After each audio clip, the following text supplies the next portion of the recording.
जय श्री राम। शंखनाद में आपका स्वागत है।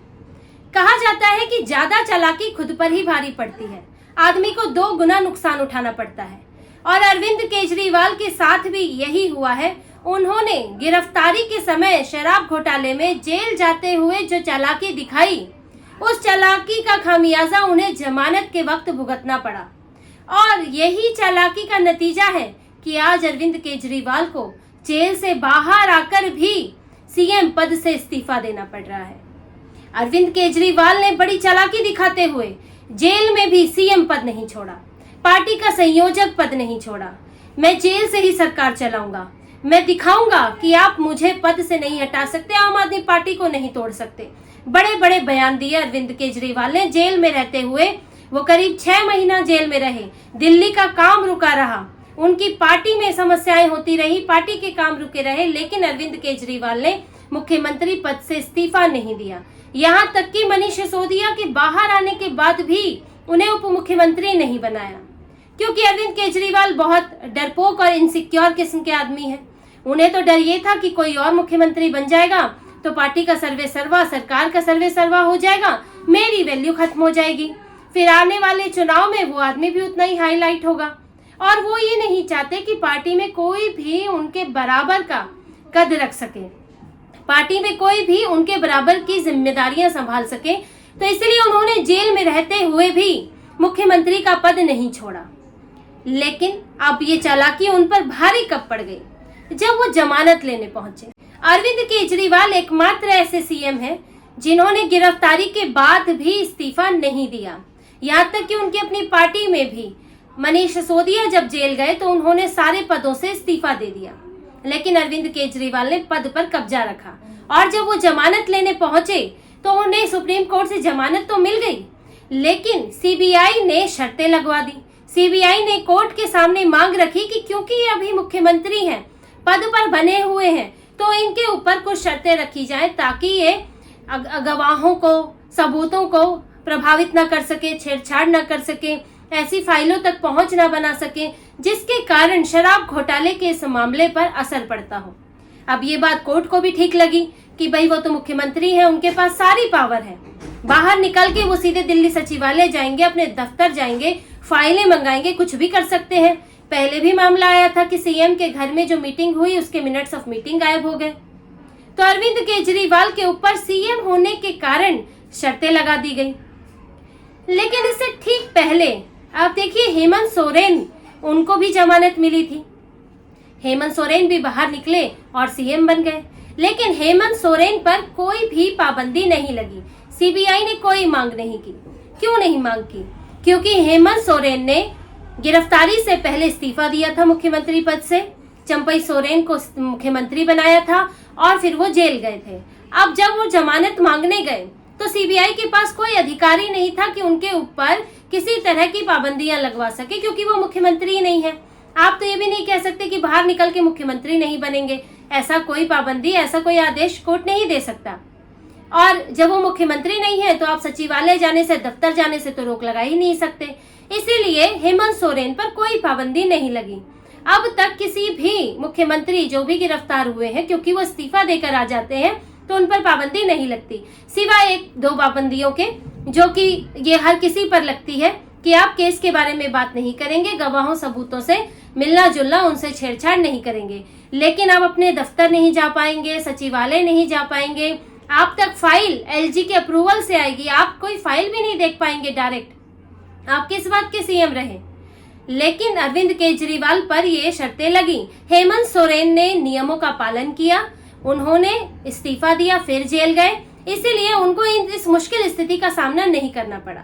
लेकिन अरविंद केजरीवाल ने चालाकी दिखाई कि मैं तो सीएम पद से इस्तीफा नहीं दूंगा, मैं तो साबित करूंगा कि मैं तो जेल से भी सरकार चला सकता हूं। तो जब आप जमानत मांगने जाएंगे तो आपका ओहदा भी तो देखा जाएगा, और कोर्ट ने यही किया, उनका ओहदा देखा और उनको सिर्फ नाम का मुख्यमंत्री बनाकर छोड़ दिया। अब जब अरविंद केजरीवाल बाहर निकले तो वो ना सचिवालय जा सकते थे, ना दफ्तर जा सकते थे, ना किसी फाइल पर साइन कर सकते थे। अब वो उनको कोई फाइल देखनी हो तो वो फाइल पहले दिल्ली सेक्रेटेरिएट से एलजी के पास जाएगी, एलजी से फिर केजरीवाल के पास जाएगी, यानी एलजी की जानकारी में ये सारी बातें रहेंगी कि केजरीवाल कौन सी फाइल मंगा रहे हैं, क्या वो करना चाह रहे हैं, तो उनका खुला हाथ है ही नहीं। अरविंद केजरीवाल बंद कर रह गए और इस कारण, ये एक बड़ा कारण है कि अरविंद केजरीवाल को इस्तीफा देना पड़ रहा है। मोरालिटी का तो कोई उनके साथ चक्कर ही नहीं है, क्योंकि अरविंद केजरीवाल पर मोरालिटी हावी होती तो वो पहले ही इस्तीफा दे देते। नैतिकता का उनसे, शर्मिंदगी का उनसे कोई लेना देना नहीं है। अगर नैतिकता बाकी होती तो इस्तीफा दे चुके होते और बाहर आकर फिर मुख्यमंत्री बनते, लेकिन नैतिकता उन्होंने कहीं चूल्हे में डाल दी है। अब उनको ये चिंता है कि क्योंकि चुनाव सिर पर है, अभी तुरंत तो चुनाव हो नहीं सकते, क्योंकि ये उनके हाथ में नहीं है। वो विधानसभा भी भंग कर देंगे तो भी ये चुनाव आयोग पर निर्भर करेगा कि वो चुनाव कब कराता है। अभी तो मतदाता सूची अपडेट नहीं हुई है, जिसको अपडेट होने में ही 3-4 महीने लग जाएंगे, तो चुनाव भी नजदीक नहीं हो सकते। और आम आदमी पार्टी की कई योजनाएं अटकी हुई हैं, जैसे कि महिला सम्मान योजना है, जिसमें महिलाओं को 1000 रुपया दिया जाना है। पानी के बिल माफ करने हैं, जो कि एक बड़ा इनका हथियार है चुनाव जीतने का, एक तरह की और रेवड़ी है। तो अरविंद केजरीवाल को जल्द से जल्द इन योजनाओं को आगे बढ़ाना है, लेकिन जब वो मुख्यमंत्री नहीं रहेंगे तो वो कैसे बढ़ा पाएंगे। दूसरी बात, वो ये भी चाहते हैं कि सेक्रेटेरिएट की फाइलों तक उनकी पहुंच रहे। अब वो किस वजह से रहे ये तो वो जानते हैं, लेकिन वो सबको अपने दायरे में रखना चाहते हैं, लेकिन अब वो ऐसा नहीं कर सकते, तो वो यहाँ फंस जाते हैं। अब उनके हाथ बंद गए हैं, वो ना प्रशासन चला सकते हैं ढंग से, और प्रशासन नहीं चला पाएंगे तो पार्टी भी नहीं चला पाएंगे, किस मुंह से वोट मांगने जाएंगे। इसलिए अरविंद केजरीवाल को हार कर, मजबूर होकर इस्तीफा देना पड़ा। देखिए, पिछली बार भी वो आए थे, लेकिन वो इन शर्तों के साथ निकले थे, लेकिन तब जमानत जो थी वो 21 दिन की थी, चुनाव प्रचार करके जाना था, तब इस्तीफा देने की जरूरत नहीं थी। लेकिन अब तो हर तरह से उन्हें जमानत मिल चुकी है, ईडी और सीबीआई दोनों के मामले में, तो अब तो उनको सरकार चलानी पड़ेगी, लेकिन चलाएं कैसे। इसीलिए उन्होंने अब मजबूर होकर उन्हें इस्तीफा देना पड़ा है। और अब स्थिति उन्होंने ये बना दी है कि वो मनीष सिसोदिया को भी उप मुख्यमंत्री नहीं बना सकते, क्योंकि ऐसी शर्तें जो लग गई उनके ऊपर। अब अगर मनीष सिसोदिया उप मुख्यमंत्री बनते हैं तो सीबीआई पहुंचेगी सुप्रीम कोर्ट में कि आप, इन्होंने तो चालाकी कर दी भाई, मनीष सिसोदिया भी तो आबकारी मंत्री रहे हैं, वो उप मुख्यमंत्री बनकर हर फाइल तक कैसे पहुंच सकते हैं। तो सीबीआई फिर उनके लिए भी पाबंदियों की मांग करेगी और हो सकता है मांग पूरी हो जाए। इसीलिए अरविंद केजरीवाल अब मजबूर होकर इस्तीफा दे रहे हैं। किसी ऐसे व्यक्ति को वो मुख्यमंत्री बनाएंगे जो शराब घोटाले में जिसका नाम ना हो, जिसको जेल में ना जाना पड़ा हो, जिस पर पाबंदियां ना लग सकती हो, ताकि वो पार्टी का भी काम कर सके, कुछ प्रशासन का काम भी बढ़े, जिससे कि वो जनता को मुंह दिखा सके, और साथ ही जो फाइलें वो चाहते हैं वो फाइलें उन्हें तो ना सही, लेकिन उनके बनाए मुख्यमंत्री तक पहुंच सके। अरविंद केजरीवाल ये सारी कैलकुलेशन के साथ ये चीजें कर रहे हैं, लेकिन वो भारी मन से इस्तीफा दे रहे हैं। जो व्यक्ति 6 महीने जेल में रहकर, और अगर अगले 6 महीने भी जेल में रहना पड़ता, जो आदमी इस्तीफा नहीं दे रहा है, वो आदमी आज इस्तीफा देते उसका मन कैसे लगेगा। मन में डर तो है, ये चिंता तो है कि अगले 4-5 महीने जो भी मुख्यमंत्री बनेगा वो उनकी जगह को खाने की कोशिश कर सकता है, उसकी अपनी लॉबी बन सकती है, और जो चुनाव है वो अब उसी मुख्यमंत्री के नाम पर होगा। अरविंद केजरीवाल तो है ही, लेकिन कहीं ना कहीं उस मुख्यमंत्री का नाम भी होगा। अरविंद केजरीवाल इस बात को रोक नहीं सकते, जिससे वो डरते थे, अब वही चीज उनको करनी पड़ रही है। और इसीलिए ये भी चर्चा है कि हो सकता है वो अपनी पत्नी को ही मुख्यमंत्री का उम्मीदवार बना दे, क्योंकि 6 महीने भी नहीं है चुनाव होने में, तो उनकी पत्नी को चुनाव लड़ना भी नहीं पड़ेगा, वो बन सकती है मुख्यमंत्री।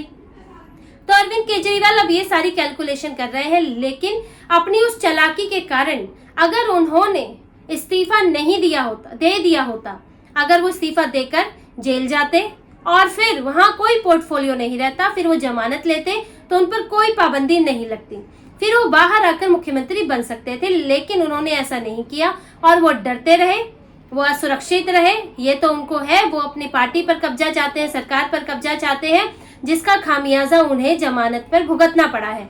और अरविंद केजरीवाल अब अपनी चालाकी के शिकार खुद ही हो गए हैं।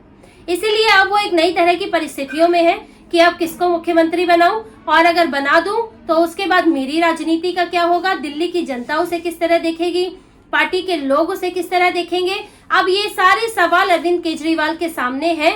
उन्हें अपनी पोजीशन को नुकसान तो करना ही पड़ा है खुद, और अब आगे इसका क्या खामियाजा होगा इसका इंतजार अरविंद केजरीवाल को करना होगा। तो इसी तरह की और खबरें और विश्लेषण आपके लिए लाते रहेंगे। हमसे जुड़े रहिए, सब्सक्राइब कीजिए, कमेंट कीजिए। बहुत बहुत धन्यवाद। जय श्री राम।